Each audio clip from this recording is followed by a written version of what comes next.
हिमालय की खूबसूरत वादियों में एक खतरनाक न्यूक्लियर डिवाइस गुम हो चुका है। ये बहुत जहरीला होने के साथ साथ इंसानी दुनिया के लिए बड़ा खतरा भी है। लेकिन प्लूटोनियम से भरा जनरेटर दुनिया के सबसे ऊंचे पहाड़ों में से एक पर कैसे गायब हुआ? कौन सा है वो सीक्रेट मिशन जिसके बारे में अमेरिका आज भी बात नहीं करता? क्या इसका मकसद चीन की जासूसी करना था? न्यूयॉर्क टाइम्स की हालिया रिपोर्ट में जो खुलासे हुए हैं वो चौंकाने वाले हैं। नंदा देवी की चोटी पर कई तलाशी अभियानों के बाद भी आज तक कोई नहीं जानता कि उन जहरीले कैप्सूल के साथ क्या हुआ। इस वीडियो में जानेंगे अगर ये पानी में मिल गया तो भारत को कैसा खतरा हो सकता है। नमस्ते, नवभारत टाइम्स आप देख रहे हैं, आपके साथ मैं दिव्यांशु राठौर।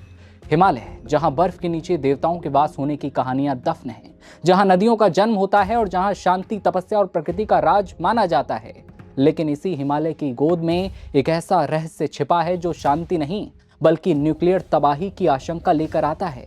रिपोर्ट्स कहती हैं कि 1960 के दशक में अमेरिका और भारत के बीच एक टॉप सीक्रेट मिशन चल रहा था। उसी वक्त दुनिया कोल्ड वॉर के दौर से गुजर रही थी। अमेरिका और सोवियत यूनियन आमने सामने थे। चीन तेजी से एक न्यूक्लियर ताकत बन रहा था। अमेरिका को शक था कि चीन गुपचुप तरीके से परमाणु हथियार और मिसाइल तकनीकों पर काम कर रहा है।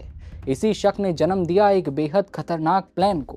CIA ने फैसला किया कि चीन की जासूसी की जाएगी, लेकिन सैटेलाइट से नहीं बल्कि जमीन से, हिमालय की ऊंची चोटियों से।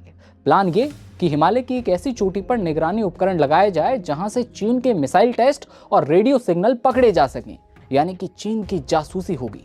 इस मिशन के लिए चुनी गई भारत की पवित्र और खतरनाक चोटी नंदा देवी, करीब 25,600 फीट की ऊंचाई और दुनिया की सबसे खतरनाक चोटियों में से एक। इससे भारत को कैसा खतरा हो सकता है, कितनी तबाही मचेगी, इस पर बात करेंगे। लेकिन न्यूयॉर्क टाइम्स में छपी इस ताजा रिपोर्ट में अमेरिकी पर्वतारोहियों की एक टीम, जिसे CIA ने उनकी पर्वतारोहण स्किल्स को देखते हुए चुना था, उन्हें इस मिशन पर भेजा जाता है। वो हिमालय के सबसे ऊंचे पहाड़ों में से एक पर चढ़ाई कर रहे थे और इसी दौरान ये हादसा होता है। बेहद खतरनाक मिशन था क्योंकि पर्वतारोहियों के लिए भी हिमालय पर चढ़ना कोई आसान काम नहीं था। कदम कदम पर संकट, बर्फीली हवाएं उनके शरीर पर चोट कर रही थी। वो नुकीली चोटी पर चढ़ रहे थे। एक गलत कदम, एक छोटी सी चूक और 2000 फीट नीचे सीधे खाई। न्यूयॉर्क टाइम्स के मुताबिक चोटी पर चढ़ाई से पहले अमेरिकियों और उनके भारतीय साथियों ने सब कुछ तैयार किया। एंटीना, केबल और सबसे जरूरी स्नैप 19C, एक पोर्टेबल जनरेटर जिसे एक टॉप सीक्रेट लैब में डिजाइन किया गया था। यह रेडियो एक्टिव फ्यूल से चलता था, वहीं रेडियोधर्मी पदार्थ जो परमाणु बमों में इस्तेमाल किया जाता है। करीब 50 पाउंड वजनी ये उपकरण ज्यादा ठंडे वातावरण में सालों तक बिना इंसानी दखल के काम करने के लिए बनाया गया था। हिमालय की सबसे खतरनाक चोटी नंदा देवी पर टीम भेजी जाती है, लेकिन मिशन अपने आखिरी मोड़ पर ही नाकाम हो गया। अक्टूबर 1965 जब टीम शिखर के करीब पहुंचती है, तभी भीषण बर्फीला तूफान आया। हालात खतरनाक हो गए और भारतीय मिशन के प्रमुख कैप्टन MS कोहली को पर्वतारोहियों की जान बचाने के लिए उस खतरनाक उपकरण को वहीं छोड़कर तुरंत नीचे लौटने का आदेश देना पड़ा। उपकरण को कैंप 4 पर बर्फ में बांध दिया गया, लेकिन फिर अगले साल जब टीम वहां पर लौटी तो वो पूरी तरह गायब था। माना गया कि सर्दियों में आए हिमस्खलन ने उपकरण को बर्फ और ग्लेशियर के भीतर दफना दिया। इसमें मौजूद प्लूटोनियम, खासकर Pu-238, बेहद रेडियो एक्टिव है और ये आशंका पैदा हुई कि वो धीरे धीरे पिघलती बर्फ के साथ गंगा नदी के स्रोतों तक पहुंच सकता है। मतलब पानी में जहर के मिलने के समान बड़ी घटना। इस खुलासे ने 1970 के दशक में भारत और अमेरिका दोनों देशों में राजनीतिक भूचाल ला दिया था। भारत में विरोध प्रदर्शन किए गए, संसद में सवाल पूछे गए, सरकार को जांच समिति बनानी पड़ी। तत्कालीन प्रधानमंत्री मोरारजी देसाई ने जनता को भरोसा दिया कि गंगा के पानी में रेडियोएक्टिव के कोई संकेत नहीं मिले हैं।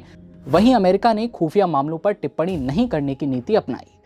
न्यूयॉर्क टाइम्स के मुताबिक तत्कालीन अमेरिकी राष्ट्रपति जिमी कार्टर और भारतीय नेतृत्व ने इस पूरे मामले को दबाने के लिए हाथ भी मिला लिया था। न्यूयॉर्क टाइम्स के मुताबिक आज करीब 60 साल बीतने के बाद ये रहस्यमय गलती एक बार फिर टेंशन में है। लेकिन हमें कैसा खतरा हो सकता है, अब समझते हैं।